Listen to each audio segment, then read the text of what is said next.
Assalomu alaykum everyone. Sizlar bilan birgalikda men Legato va bu videomizda 100 ming kubik qildik. Ko'rganingizdek, kim uchundir bu narsa orzu, kim uchundir bo'lsa shunchaki raqamlar, menga bo'lsa sizlar uchun bitta video chiqarishi bahonasi.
Aslida hammasi 91 ming kubikdan boshlangan edi, lekin nimagadir 95 minggacha bo'lgan zapislarni topa olmadim yokida o'chirib yuborganmanmi bilmayman. O'shaning uchun 95 mingdan boshlab zapis bo'ladi.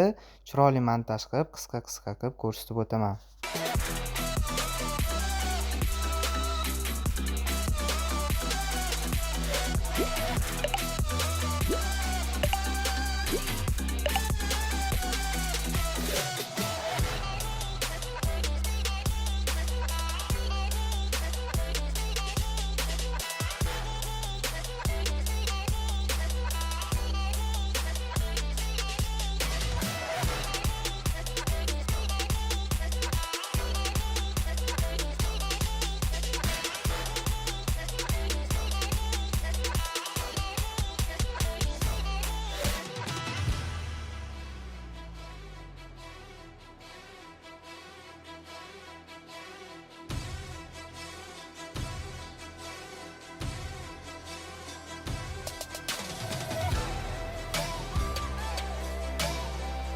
Push payti juda ham katta xalaqit bergan narsa. Bu shunchaki serverga qochishi bo'ldi. O'yin qotib qolib, umuman o'yna olmadik. Necha marta shuni deb ham minus yegan joylarimiz bo'ldi.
Montaj qilib turib yokida Photoshopga tashab turib, mana o'tgan sezon 100 ming bo'lishga uspet qildim desam bo'lardi, lekin sizlarni aldagim kelmadi. To'g'risini aytaman, 11 kubik mana ko'rganingizdek yetmay qolgan.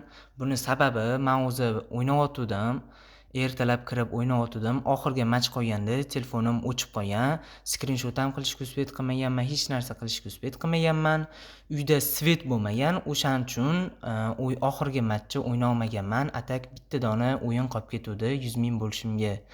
Keyin bo'lsa uje svetni yoqilgandan keyin zaratchiga qo'yib kirganimda bir bo'lmagandi soat, lekin Brawl yo'q, nima deydi?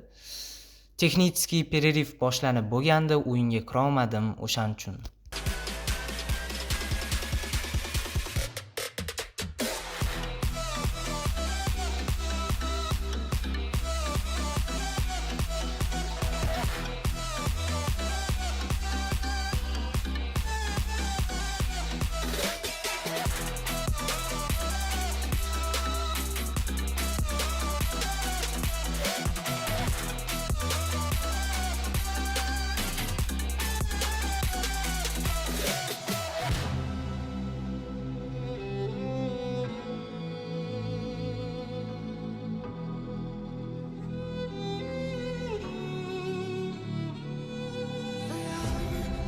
Yangi prestij sistemi kimga yoqdi? Shaxsan menga judayam yoqdi va yangi chiqqan 3-prestijni O'zbekistonda birinchi bo'lib kim ko'taradi? Nima deb o'ylaysiz?